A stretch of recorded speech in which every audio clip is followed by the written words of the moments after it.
Welcome to the Cover Your Assets podcast, a show for the physician who understands the importance of protecting everything you've worked so hard to achieve. If you're ready to find the peace of mind that only financial security can bring, let's get started. Here's your host, Billy Gwaltney. Hi, welcome to today's episode of the Cover Your Assets podcast. I'm your host, Billy Gwaltney. As always, it's good to be with you.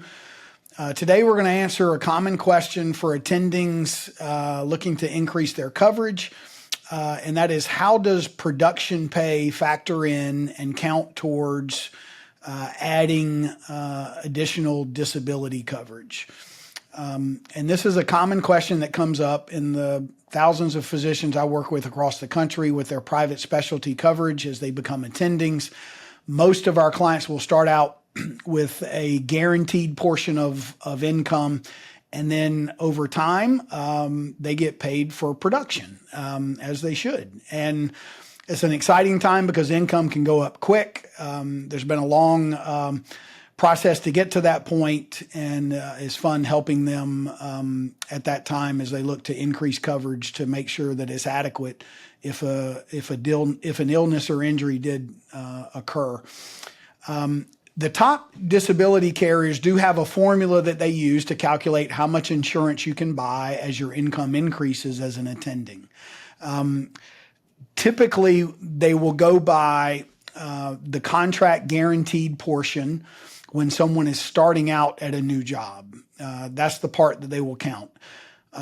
Overtime, production, partnership income, those kind of variable compensation components do not count or not allowed to be used for calculating additional disability until it is earned. Okay, so as it is earned, it will start to count. Carriers are a little bit different in how quickly they will count it. Ideally, the cleanest way to count and the quickest way to count production pay is once you have a tax return for a full year for reflecting that production pay, then they will go by what the tax return said you made. When you don't have a tax return and you maybe start earning production pay in the middle of the year, then usually they're looking at 6 to 12 months or 6 to 9 months. Once you get 6 months of production pay and it's fairly consistent and they're starting to see that, okay, there's a pattern here where that production income is coming in, is continuing to come in. We've got a 6 month at least kind of runway where we've seen it come in, then they'll start to give you annualized credit for that, okay? But it does depend on the carrier. It does depend on the amount of the income. The higher the income, the more they're going to want to see a full year. I mean, the more you make, the more coverage they have, they're willing to issue, but also the more risk they have. And so they want to make sure the details are right. And so someone who's making $1 million a year maybe have a longer period before they're going to give them credit for that than someone who's making 200. And so that's just the way it is. And so as that income is earned, they will absolutely give you credit for it. What's also important to understand is that if you have a day job and then you do consulting, or you join a startup company that is inventing something or doing something, you have medical practices or in real estate where you're buying medical offices and those kind of things, that income will start to count as well. You can utilize that production income or that outside income. Consulting is a common one where someone will make additional income as a result of their medical specialty outside of their day job. Then that would count too towards the calculation for maximum disability coverage as it is earned. So again, once it's earned and there's a pattern that shows that it's been earned, then they'll start to count that.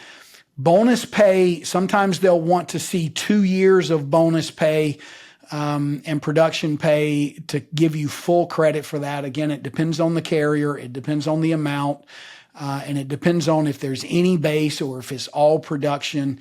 1099 income, contract production income.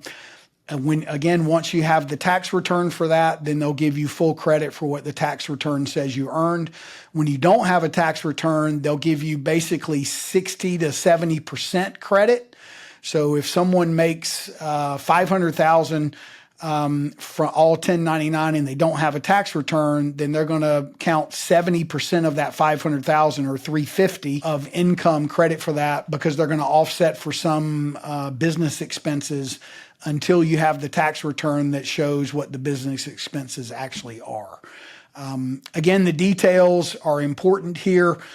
You would definitely want to discuss it, your individual situation, and go over the documents and let the underwriters look at it. We put it in front of the underwriters, we discuss it with them and make sure that everything is clear, and we push back if they aren't seeing it. Sometimes documents show pay in different areas, and underwriters are human and they may miss it.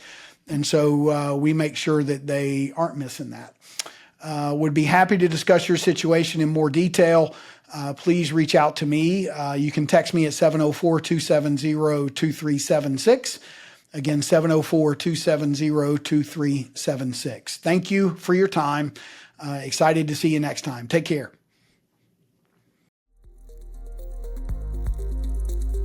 Thanks for listening to the Cover Your Assets podcast, an Odd Conduit Media production. New episodes drop every 2 weeks. If you've enjoyed the conversation, subscribe, rate, and review this podcast. For more tips and advice, visit the website and YouTube channel. Check the show notes for links. Join us next time for another episode dedicated to helping physicians like you get your disability insurance right and protect your way of life.